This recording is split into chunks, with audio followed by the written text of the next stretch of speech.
Good morning and welcome to the final build update for my run and gun mercenary build. I have finished everything I wanted to in softcore trade in Rise of the Abyssal. I've cleared all content, I've crafted a big boy DPS crossbow, farmed a headhunter, used it for a day, and I feel like I'm done with everything I wanted to get done in this particular league.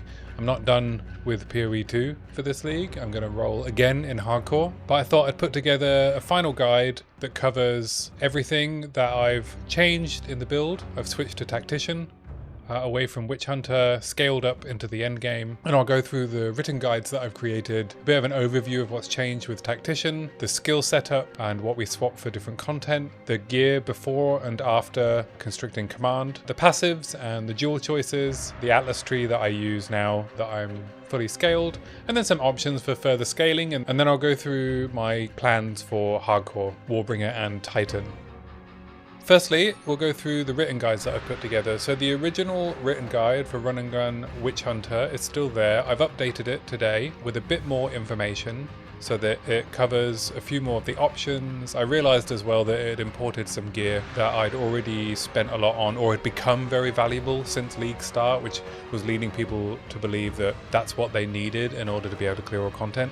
This build, the Witch Hunter Evasion Life build, will clear everything except Uber Arbiter. You may be able to do Uber Arbiter still if you're more skilled than me, but it will do all tier 3 pinnacle content. It'll farm T15, T16 Delirious maps with most mods. It'll farm all the currency you need to scale this build or another build into Endgame. Everything you need for the Witch Hunter build should be in this guide.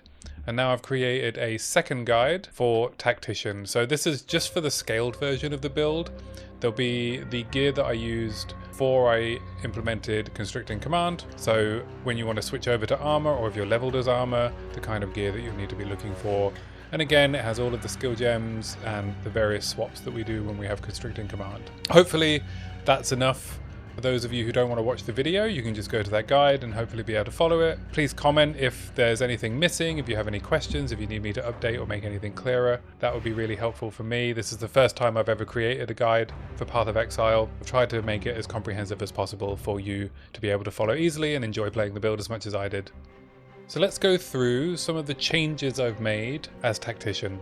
The biggest change you'll notice is that I finally caved and put in a Constricting Command, which provides just so many uses for this build.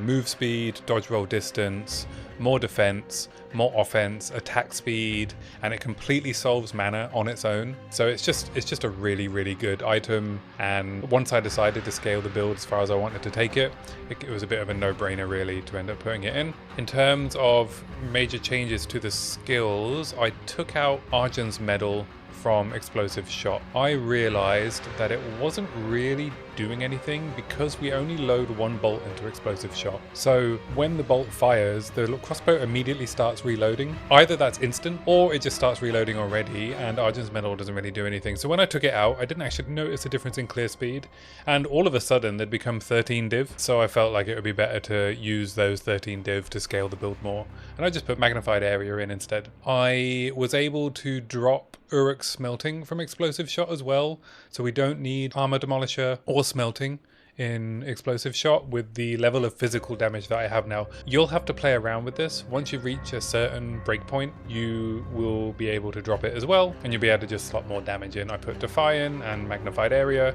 for Simulacrum, and Pinnacle Breach I swapped Magnified Area for close combat. With the switch to Tactician, we ended up with a bunch of extra auras, and I also decided to switch out Attrition for a companion that gives me haste. Attrition just felt really hit and miss. I wasn't always in close vicinity to the boss.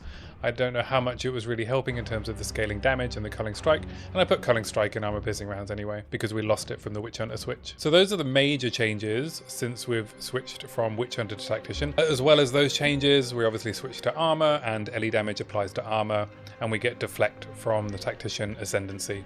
based off of our armor. I have a headhunter here, but I still use Rizlathas for single target. The Uber Arbiter kill was done with a weapon like this one, which is T2, T4. I did it with a T1, T4 weapon, not with the weapon that I crafted after the Uber Arbiter kill, because I didn't know if I was going to be able to finish this craft. I ended up spending way more than the average amount that it should have cost to craft. It took me like something between 35 and 40 rolls with Omens of Light and Ancient Jawbones to hit T2 Flat Fizz. I don't think I saw T3 once. I saw T4 maybe 3 times and T5 a couple of times. I was incredibly unlucky with this. It should not have cost what it did to craft, and I stopped as soon as I hit T2. I am going to sanctify this. I'm going to do that right now because I am done with this character. So let's see. We can grab a Sanctify, Omen, and a Divine, and we'll see if it bricks it. So boom. And it's bricked. There we go. Rolled down. Oh well, them's the breaks. I don't need this crossbow anymore, nor this character. It's still fine though, this will still clear all content with this. Now let's go through the skills. I still have my blue gems in crossbow shot, not for any particular reason, because we don't need mana anymore, but if you haven't got constricting command in, you'll need 10 total blue gems for 5% increased mana, and that is true across weapon swaps. So you'll need a total of 15 out of however many you can have, because when you swap weapons it won't count the ones that are in your second swap. Explosive shot uses Defy 2 for lucky damage and infinite mana, Armor Break 3 for endurance charges and armor break, Armor Explosion for extra clear, multi-shot because we want to hit the enemies multiple times with overlapping explosions so that we can actually break their armor and trigger the armor explosions and trigger chain reactions on packs, and magnified area for increased area of effect. I chose 1 because I didn't want to take the less damage. Armor piercing rounds for single target. Fire 2 again. Impale, Heft, Uruk Smelting for stacking debuff on bosses, and Culling Strike, as we don't have Culling Strike from the Witch Hunter Ascendancy anymore. So you can see, even without our buffs, Armor Piercing Rounds has pretty respectable sheet DPS, 120k. This gets up to, in maps, like 250k. It's very strong ability. HVR, Fire again, Brutality 3, Heft, Deliberation, and Rigwold's Ferocity. Decided I wanted more damage on HVR with no downside than I wanted more attack speed on Fragmentation rounds. And actually, looking at the attack speed, Rapid Attacks 3 is more attack speed than Rigwold's Ferocity. I don't know if they've changed the attack speed calculation, so the increased is better, but that's what I found. So I lost less attack speed taking off Ferocity than I did taking off Rapid Attacks. Fragmentation rounds, we do not care about the damage on Fragmentation rounds. It is only there because of the Riven debuff. We use Defy, Double Barrel 2, Rapid Attacks 3, Nimble Reload, and Ammo Conservation. Scavenge Plating is our primary defensive mechanism for both bosses and clear. We use Precision, Herbalism 2, Prolonged Duration 2, and Physical Mastery just for an extra level. Time of Need, we have up all of the time as well. It helps in bosses and in mapping. The heal is not insignificant, recovers 500 life. Good for topping you up. We have Compressed Duration, so it goes off more often, and Precision 2. And now we have the auras that we swap between. So for mapping, we use Charge Regulation, which gives us more defenses and more skill speed, and we have Cannibalism in there because we only need that for mapping. And then we use Combat Frenzy because we're now pinning on the Tactician. We generate frenzy charges, and we try and generate extra charges with Charge Profusion, and then Charge Regulation gives us skill speed. Then in bosses we turn off Regulation and Frenzy, and we turn on our Companion, which has Haste Aura. You can go and farm up a Companion which has Haste Aura and Shock, which would be even better, but I got bored once I got the Haste Aura one. I was done. It's enough. I was able to kill Uber Arbiter with this one, and we have Brutus Brain, Blind, and Culling Strike. I believe that Blind and Culling Strike do not need to do damage in order to trigger. It doesn't matter that we have minions deal no damage on our Brutus Brain support. So let's go through the gear. Now that I've bricked this bow, this is more like what I was using when I killed Uber Arbiter, right? It's been toned down a bit now. It's like 700-ish physical DPS, gainers extra physical damage, onslaught on kill, and increased attack speed. When I fractured this, I didn't hit the attack speed. You can see my crafting video, but I still got lucky and managed to hit the 50-50 to put gain damage as extra on the prefix, and then I could craft the suffixes as I wanted. We use Constricting Command with as higher life roll and attribute roll as we can. Second socket would be the ideal corrupt on this, but they're twice as expensive. I corrupted this and hit max cold res, which is also fine. The most armor I could get on the chest with also max life and armor applies to ele damage. The same with gloves, as much armor and life as I could get, and armor applies to ele damage. Boots, I am using armor applies to ele damage and managed to fit in a bit of rarity here because I had a spare suffix. I did have a better pair of boots that didn't have rarity but did have 35% move speed. I tried to corrupt them for a second socket and I missed and bricked them. They're staying in my stash as a reminder of that. So then I had to spend like 9 div on these to replace them and get some rarity. Rings for mapping. I use all res, life, and bit of fizz damage, rarity here. These are just for the rarity. For single target, I have a pair of more damage rings. So I have this triple damage strength ring here. Strength gives us a bit of extra HP. And then life, evasion rating, and damage on here. So I swap these in for bosses. The amulet I bought for 3 or 4 div and then crafted global defenses on it. And the dexterity, it had +3 proj, cold res and armor on it already, and we allocate crushing verdict. There are other options for these anoints. I allocate crushing verdict because I'm using an expensive from nothing gem. Bought a headhunter with currency I found with this character, tried it out for a day and then re-rolled in hardcore. We use Rizlathas, as I said, for single target. So that's it for gear. Let's go through the passive tree. So we come down through projectile damage as normal. We come over to increased fizz and break more armor, which helps with both clear and single target. We take the accuracy node here because we are losing accuracy in 2 places, and I'll go through that in a sec. We have move speed on kill and attack speed on kill for clearing, reload speed for both clearing and single target. We do not have any evade chance, so deflect is lucky. We are constricting command, so we take these nodes here. If I had a spare point, I could take 2 attributes, which would be more useful than this evasion rating, but I don't really have any spare points. Down here we have Gem Enthusiast for life and move speed, and Crystallize immunities for ignite immunity. You don't necessarily need this, it's just nice quality of life. Blind and attack speed on the weapon swap 2, which is our single target. I also have damage against demons on weapon swap 2 because most of the bosses that I need extra damage against are demons, Arbiter, Breach Boss, and Kosis. We have full salvo on our single target swap as well because we're using 3 damage types. We have these 2 surrounded nodes here. We have increased AoE and AoE damage and armor break duration on explosive shot weapon set. We have run and gun, the name of the build, because we are running and gunning. Single target, increased damage against rare and uniques. Increased effect of fully broken armor here, which is effectively 2% more damage. We have the full surrounded cluster here. We have Molten One's gift that also has increased effect of fully broken armor. And we have armor and armor applies to elemental damage here. Now gem wise, I am using very expensive gems. I'm using a time lost ruby that has increased notable effect, increased small passive effect, and small passive gives global fizz damage. When I got it, it was worth like 20 div. It's probably worth more now. I did try and divine it and settled on 25, 23, 1. It's like a 1 in 8, I think, 1 in 9 to be able to hit 2022, which is the breakpoint that you need. But this felt good enough. I'm using a from nothing, allocating Walker of the Wilds, which is another 20 div.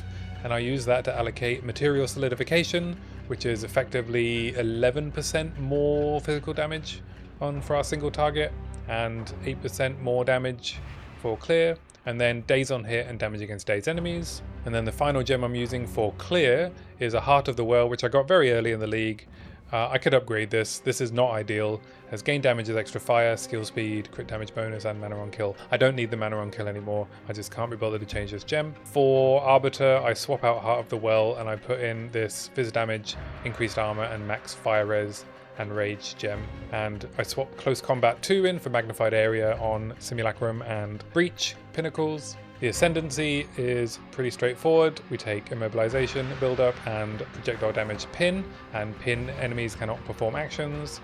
With our current damage setup, this means we mostly kill pinnacle bosses during a pin. We gain Deflection Rating equal to 20% of armor, and we have effectively 216 spirit with a solid plan. If you're not using Constricting Command, you just want a really high armor helmet in here. And then I have included in the Mobalytics guide this tree, which is the tree before Constricting Command. It's not that well optimized. I switched to Constricting pretty quickly once I switched from Witch Hunter because I found the damage of Tactician to be lacking compared to Witch Hunter. Witch Hunter provides you with a lot of tools if your gear is lacking, whereas Tactician, I think, allows you to scale even higher than Witch Hunter because of what it allows you to do with armor and deflect. So it's defensively much better, so then you can just focus on scaling your damage in other ways.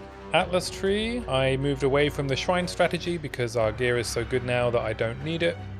And I've gone for pack size, unstable energies, grueling journey, and essences. Double corrupt essences gets us essence of horror every now and again. Breach, I do additional breaches, more density, and more clasped hands. Expedition, I do the harder expeditions in maps strategy. We take essences and strong boxes for our boss passives. Simulacrum, I do double rewards, unique bosses, instilled emotions, and more mirrors. And then ritual, I do 4 rituals, more omens, reroll cheaper, defer cheaper. I am not the most efficient endgame player.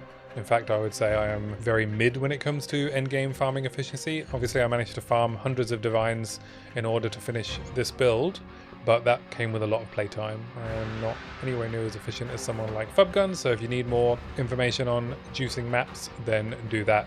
Go to one of his guides. Further scaling options. You could put in a move speed rite of passage. They're what, 50 odd divines?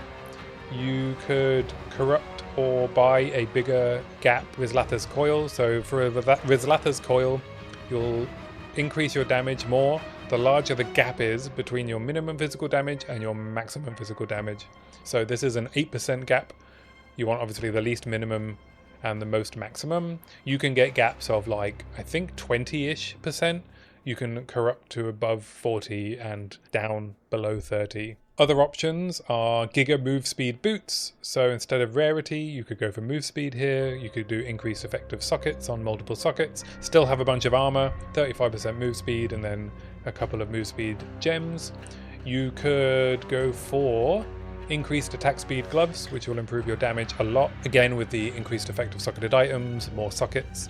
You'll have to find your reses somewhere else. So you could find them here, for instance, on this ring instead of rarity. You could just add more sockets to the gear, so add a second socket to Constricting Command. You could perfectly roll your Time Lost Jewel. You could get a perfectly rolled Heart of the Well, either for defense or offense. So you could do double attack speed.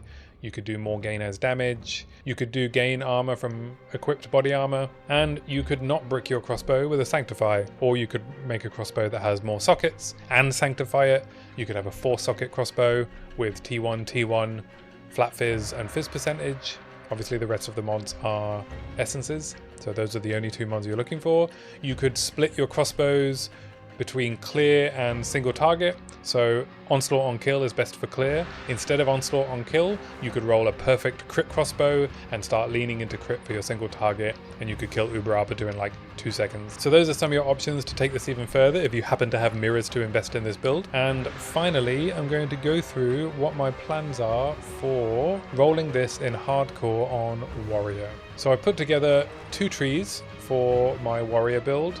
I am leveling as Warbringer because Warbringer has break armor equal to 10% of hit damage dealt and Jade Heritage for more physical damage reduction. I haven't decided yet if I'm going to switch at the 3rd Ascendancy or the 4th Ascendancy to Titan, but I think Titan just scales a lot better, and the Warcaller's Bellow and Imploding Impacts aren't really that good for this build. Warcaller's Bellow might be quite good for a bit of extra clear speed, but actually I've already got to Act 3 in my hardcore run, and I don't think I'm going to need Warcaller's Bellow for fast clear speed. We're fine with just Explosive Shot. The tree is obviously way more focused on defenses, so it's taking a lot of armor nodes, it's taking Blade Catcher, it's taking these armor nodes down here. So this adds just a ton of extra armor to the build, an extra defensive layer. It feels very solid in hardcore already with these defensive nodes. And then we can allocate Crushing Verdict on our way past.